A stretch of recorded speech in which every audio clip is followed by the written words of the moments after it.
Assalamualaikum students, my name is Mohammad Ashad Tariq.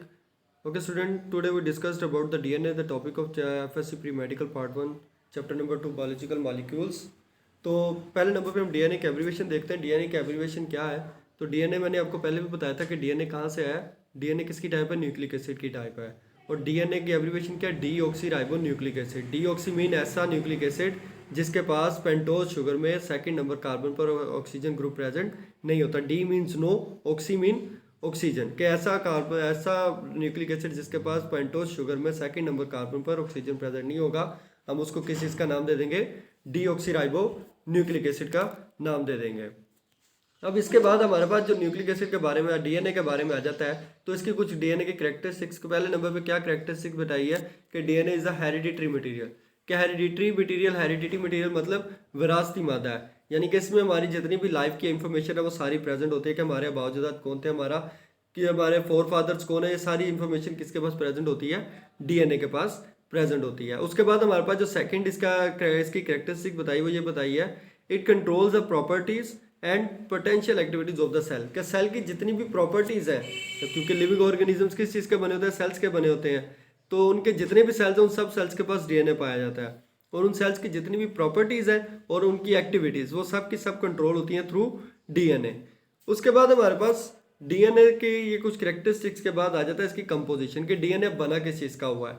क्योंकि DNA किस चीज़ क्या है? न्यूक्लियोटाइड है, वो एक न्यूक्लिक एसिड है ना। तो डीएनए पे जब न्यूक्लिक एसिड है तो न्यूक्लिक एसिड आपको पहले पता पॉलीमर्स ऑफ न्यूक्लियोटाइड्स होते हैं, तो फिर डीएनए भी क्या होगा? वो भी पॉलीमर्स ऑफ न्यूक्लियोटाइड्स होगा। लेकिन डीएनए को बनाने वाले 4 तरह के न्यूक्लियोटाइड्स होंगे। तो वो 4 तरह के न्यूक्लियोटाइड्स लिखे हैं: D adenosine monophosphate, AMP, GMP, CMP and TMP, यानी कि thymidine monophosphate, cytidine monophosphate, guanosine monophosphate. तो ये मिलकर क्या बनाते हैं? हमारे पास डीएनए बनाते हैं। तो ये हमारे पास 4 तरह के क्या है? न्यूक्लियोटाइड्स है जो एक डीएनए के अंदर प्रेजेंट होते हैं। नीचे आपको ये न्यूक्लियोटाइड्स ऑफ डीएनए दिखाए हुए हैं, एडेनिन, गवानोसिन, थाइमिन, साइटोसिन। तो ये आपके पास नीचे डिफरेंट न्यूक्लियोटाइड्स हैं जो डीएनए को बनाने के लिए यूज होते हैं, जिसके डीएनए बना होता है, जिसका डीएनए कंपोज हुआ है। अब कंपोजिशन के बाद हमारे पास जो नेक्स्ट चीज आती थी दैट इज फॉस्फोडाइएस्टर बॉन्ड। कि अब डीएनए के दरमियान एक बॉन्ड पाया जाता है, क्योंकि डीएनए क्या है? Polymer of nucleotides. तो न्यूक्लियोटाइड्स जब आपस में कंबाइन करते हैं तो कंबाइन करने के लिए वो आपस में एक बॉन्ड लिंकेज के जरिए से जुड़ते हैं। उस लिंकेज को हम नाम देते हैं फॉस्फोडाइएस्टर लिंकेज का नाम देते हैं, जो कि 2 न्यूक्लियोटाइड्स को आपस में क्या करती है? कंबाइन करती है। और इसमें दो न्यूक्लियोटाइड जो है ज्वाइन किए, अगर 2 न्यूक्लियोटाइड ज्वाइन करते हैं तो डाई न्यूक्लियोटाइड है, अगर 3 ज्वाइन कर जाते हैं तो ट्राई न्यूक्लियोटाइड है। तो अगर यहाँ पर डायग्राम में अगर आप देखें तो डायग्राम में ये जो आपके पास स्ट्रक्चर नजर आ रहा है, ये स्ट्रक्चर किस चीज का है? Phosphodiester linkage. ये क्या हमारे पास? फॉस्फोडाइएस्टर लिंकेज है। यहाँ पर भी फॉस्फोडाइएस्टर लिंकेज, यहाँ पर भी एक फॉस्फोडाइएस्टर लिंकेज आपको नजर आ रही है, कि जिसने 2 पेंटोज शुगर्स को आपस में क्या किया हुआ है? जोड़ा हुआ है थ्रू फॉस्फेट बॉन्ड। यानी कि 2 न्यूक्लियोटाइड्स आपस में जुड़ी हुई है थ्रू फॉस्फेट बॉन्ड। तो ये हमारे पास क्या एक फॉस्फोडाइएस्टर लिंकेज है। और वो भी चीज मैंने बता दी आपको कि अगर 2 न्यूक्लियोटाइड्स कंबाइन करते हैं तो वो डाई न्यूक्लियोटाइड है, अगर 3 कर देते हैं तो ट्राई न्यूक्लियोटाइड्स है। तो ये जो आपके सामने स्ट्रक्चर नजर आ रहा है, इसमें आपके 4 न्यूक्लियोटाइड्स आपस में कंबाइन हुए हैं। तो 4 न्यूक्लियो या 3 न्यूक्लियोटाइड्स कह सकते हो, क्योंकि एक ये न्यूक्लियोटाइड कंबाइन है, एक ये वाला कंबाइन और एक ये वाला लास्ट वाला कंबाइन है। तो 3 न्यूक्लियोटाइड्स हैं। तो ये हमारे पास क्या है? ट्राई न्यूक्लियोटाइड का स्ट्रक्चर है। अब एक मोस्ट इंपोर्टेंट एग्जांपल जो हमारी बुक में डिस्कस की गई है नैट की है, निकोटिनामाइड एडेनिन डाई न्यूक्लियोटाइड। ये डाई न्यूक्लियोटाइड के एक मोस्ट इंपोर्टेंट एग्जांपल है। तो इसका स्ट्रक्चर भी आपके सामने ये बना हुआ नजर आ रहा है आपको, that is the structure of di nucleotide. क्योंकि इसमें कितने न्यूक्लियोटाइड्स आपस में कंबाइन किए हैं? 1 एंड 2 न्यूक्लियोटाइड यहाँ पर आपस में कंबाइन कर रहे हैं। तो ये किसकी एग्जांपल हुई? डाई न्यूक्लियोटाइड की एक एग्जांपल है। और ये क्या एक इंपॉर्टेंट कोएंजाइम है, यानी कि कोएंजाइम का मतलब क्या? कि जो एंजाइम के साथ मिलकर काम कर रहे हैं, जो एंजाइम की हेल्प करवा रहे हैं काम करने में। तो एक इंपॉर्टेंट कोएंजाइम के तौर पे जो कि ऑक्सीडेशन एंड रिडक्शन यानी कि एनर्जी गेन और लॉस के प्रोसेस में हमारे मोस्ट इंपॉर्टेंट का जो न्यूक्लियोटाइड यूज होता है वो नैट का न्यूक्लियोटाइड है। उसके बाद हमारे पास जो नेक्स्ट चीज आ जाती है ratios of basis in DNA. अब क्योंकि डीएनए किस चीज का बना हुआ है? न्यूक्लियोटाइड्स का, नाइट्रोजनस बेसिस और पेंटोज शुगर फॉस्फेट ग्रुप वगैरह न्यूक्लियोटाइड्स के ऊपर कंसिस्ट करता है। न्यूक्लियोटाइड्स में बेसिस पाई जाती हैं। तो अब डीएनए के अंदर जो बेसिस है उनकी रेशियोज जो फर्स्ट ऑफ ऑल दी थी वो 1951 में एरवन चार्गफ ने दी थी, और उसने डाटा प्रोवाइड किया था इसके डिफरेंट रेशियोज के डिफरेंट बेसिस का। और उसने जो डाटा उसने जो सजेस्ट किया, उसने ये सजेस्ट किया था कि जो डीएनए है उसमें हमेशा एडेनिन जो है और थाइमिन आपस में बॉन्ड इक्वल रेशो में पाए जाते हैं और गवानिन और साइटोसिन इक्वल रेशो में पाए जाते हैं। ये हमें एरवन चार्गफ ने बताया था इन 1951 में कि एडेनिन और थाइमिन सेम रेशो में प्रेजेंट होते हैं और गवानिन और साइटोसिन सेम रेशो में प्रेजेंट होते हैं। जैसे आपको नीचे डायग्राम में भी, नीचे टेबल के अंदर भी relative amount of basis of DNA in various organisms में भी दिखाया गया हुआ है। जैसे अगर आप अगर मैन की बात कर रहे हैं तो मैन में आपके पास अगर देखा जाए तो मैन में एडेनिन जो है वो 30.9 है और ऑलमोस्ट अगर आप थाइमिन को भी देखते हैं तो उसकी भी सेम क्वांटिटी 29.4 आ रही है। तो दोनों में, मैन के अंदर दोनों में क्वांटिटी क्या है, एडेनिन और थाइमिन की ऑलमोस्ट सेम है। इसी तरीके से गवानिन और साइटोसिन को देखें तो गवानिन में जो हमारे पास गवानिन है मैन के अंदर वो 19.9% है, लेकिन जब बात करेंगे साइटोसिन की तो साइटोसिन कितना है 19.8%। तो दोनों ऑलमोस्ट दोनों क्या है, सेम रेशो में प्रेजेंट है।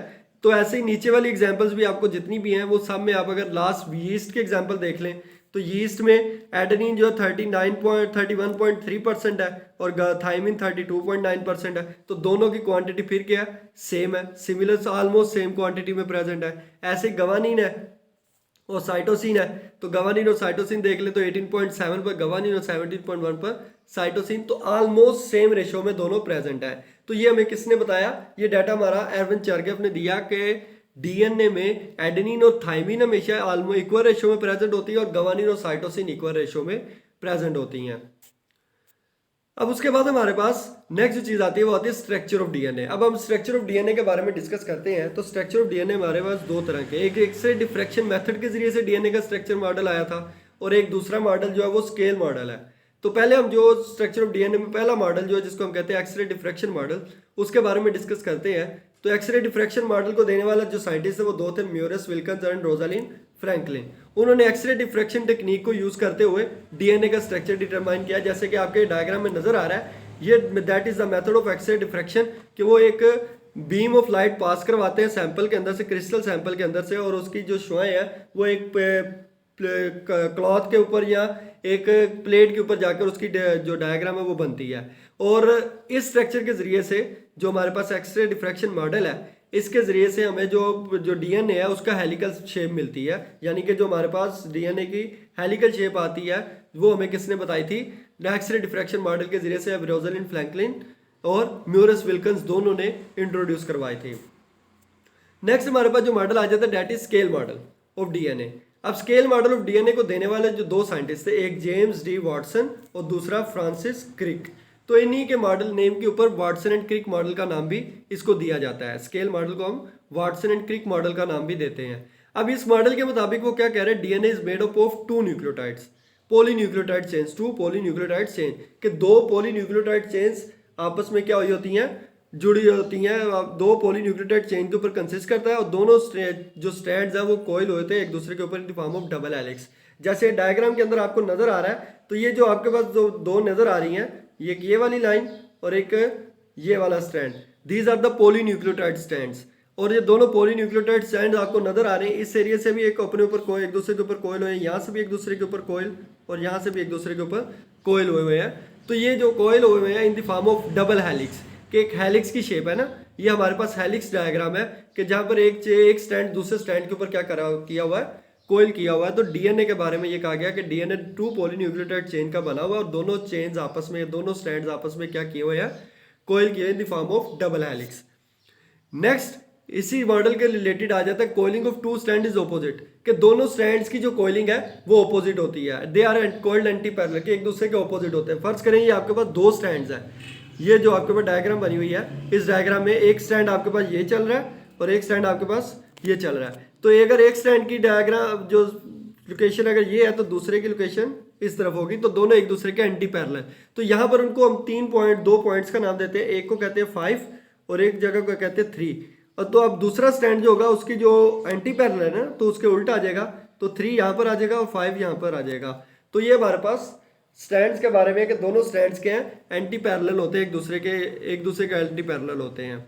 उसके बाद इनके अंदर हाइड्रोजन बॉन्डिंग के बारे में है कि दोनों चेन्स जो है उनके दरमियान जो नाइट्रोजनस बेसिस है वो दो एक दूसरे के साथ जुड़ी होती है थ्रू हाइड्रोजन बॉन्डिंग। और हाइड्रोजन बॉन्डिंग का आपको पता है दोनों क्या है, हाइड्रोजन बॉन्डिंग क्या होती है, वीक बॉन्डिंग होती है।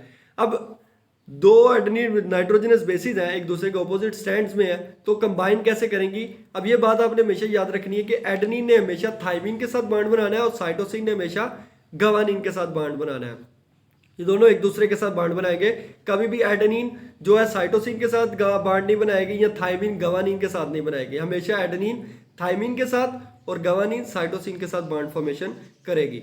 और जिनके नंबर ऑफ हाइड्रोजन बॉन्ड जो प्रेजेंट होंगे, अगर हाइड्रोजन एडेनिन और थाइमिन की बात कर रहे हैं, जैसे यहाँ पर आपको नजर आ रहा है एडेनिन एंड थाइमिन है, तो इनके दरमियान जो आपको हाइड्रोजन बॉन्ड नजर आ रहे हैं वो दो नजर आ रहे हैं, दो लाइंस नजर आ रही हैं। तो that it shows that there are two hydrogen bonds present between the adenine and thymine. लेकिन यही अगर बात करते हैं आप साइटोसिन और गवानिन की, तो साइटोसिन और गवानिन के दरमियान 3 हाइड्रोजन बॉन्ड्स पाए जाते हैं। जैसे यहाँ पर आपको इस लोकेशन में आपको नजर आ रहे हैं कि साइटोसिन और गवानिन के दरमियान 3 लाइंस हैं, डॉटेड लाइंस हैं।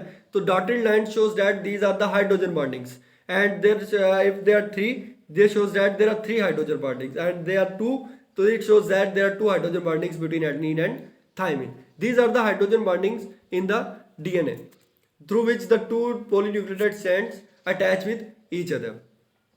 नेक्स्ट स्केल मॉडल के अंदर आ जाता है base pairs in each turn. अब जो हर टर्न है, जो क्योंकि हेलिक्स बना है तो हेलिक्स में एक टर्न ये हमारे पास, एक टर्न ये आ रही है, एक टर्न हमारे पास ये आ रही है, तो डिफरेंट टर्न्स है हमारे पास। तो इन टर्न्स में नंबर ऑफ बेसिस कितनी होंगी, तो उन बेसिस के बारे में डिस्कस कर रहेंगे। तो base pairs in each turn, तो अब हर टर्न के दरमियान कह रहे हैं कि 10 बेसिस पाई जाती है। यानी कि अगर ये टर्न है आपके पास एक हेलिक्स की, तो इस टर्न के अंदर हमारे पास जो टोटल नाइट्रोजनस बेसिस पाई जाएंगी वो कितनी होंगी, 10 नाइट्रोजनस बेसिस प्रेजेंट होंगी। और इसका जो टोटल जो इसका साइज होगा वो होगा हमारे पास 334 एंगस्ट्रॉन आएगा। यानी कि एक जो हेलिक्स हमारे पास, यानी कि यहाँ से लेके यहाँ तक का जो स्ट्रक्चर है वो कितना है, 34 एंगस्ट्रॉन स्ट्रक्चर हमारे पास किसका, डीएनए का साइज है एक हेलिक्स का। और अगर हम पूरे डीएनए के जो डायामीटर है उसकी बात करते हैं, तो डीएनए का डायामीटर आता है 20 एंगस्ट्रॉन। और जो हमारे पास नाइट्रोजन बेसिस जितने फासले पर प्रेजेंट होती है वो 3.4 एंगस्ट्रॉन डिस्टेंस है जो नाइट्रोजन बेसिस के दरमियान प्रेजेंट होता है। तो ये हमारे पास base pairs in each turn. Basic हमने जो बात डिस्कस करनी थी वो ये करनी थी कि जो हर टर्न है, जो हर हेलिक्स है, जो एक टर्न बन रहा है, उस टर्न के अंदर कितनी नाइट्रोजन बेसिस है, वो नाइट्रोजन बेसिस आती है 10 बेस पेयर्स पाए जाते हैं। यानी कि बेस पेयर्स का मतलब एडेनिन थाइमिन के साथ पेयर होगा और साइटोसिन गवानिन के साथ। तो ऐसे पेयर जिसके अंदर 10 प्रेजेंट होंगे एक टर्न के अंदर। नेक्स्ट हमारे पास आ जाता है स्केल मॉडल ऑफ डीएनए में अमाउंट ऑफ डीएनए। तो अब अमाउंट ऑफ डीएनए जो है वो फिक्स्ड होते हैं पार्टिकुलर स्पीशीज के लिए, और इनका नंबर ऑफ जो डिपेंड कर रहा होता है वो नंबर डिपेंड कर रहे होते हैं नंबर ऑफ क्रोमोसोम्स पर। अब नंबर ऑफ क्रोमोसोम्स जो जितने प्रेजेंट होंगे उतने ही उसके अंदर क्या प्रेजेंट होंगे, number of amount of DNA present होगी। जैसे नीचे कुछ आपको एग्जांपल दी हुई है, 2 ऑर्गेनिज्म में, एक चिकन में और दूसरे क्रैब में, यानी कि बर्ड एंड फिश में बताया हुआ है नंबर ऑफ डीएनए।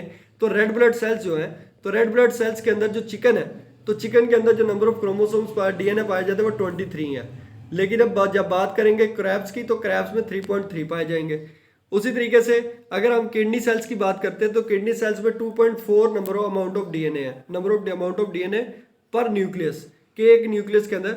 जो हमारे पास रेड ब्लड सेल्स है उनके अंदर पर न्यूक्लियस 2.3 और क्रैब में 3.3 है। लेकिन जब हम किडनी सेल्स की बात करेंगे, तो चिकन की जब बात करेंगे, तो चिकन की किडनी सेल्स में 2.4 पर न्यूक्लियस पर 2.4 डीएनए पर न्यूक्लियस प्रेजेंट होंगे। लेकिन हम जब बात करेंगे क्रैब्स की, तो क्रैब्स में जो न्यूक्लियस है 3.3 पर न्यूक्लियन पाए जाएंगे डीएनए। तो ये हमारे पास डिफरेंट ऑर्गेनिजम्स के डिफरेंट सेल्स में नंबर ऑफ डीएनए जो है वो भी डिफरेंट होंगे। तो पार्टिकुलर स्पीशीज में खास किस्म के हर स्पीशी के अपने नंबर ऑफ डीएनए डिफरेंट होंगे। तो ये हमारे पास अमाउंट ऑफ डीएनए से रिलेटेड है। उम्मीद करता हूँ स्टूडेंट आपको ये टॉपिक सारा समझ आ गया होगा कि जो आपने डीएनए के रिलेटेड जितना पढ़ा वो यही था कि डीएनए क्या चीज़ है और डीएनए की अमाउंट वगैरह कितनी है, उसके अंदर बेसिस पेयर्स वगैरह, उसका स्ट्रक्चर कैसा है। तो उम्मीद करता हूँ समझ आ गई होगी। ओके स्टूडेंट्स, अल्लाह हाफिज़, थैंक यू।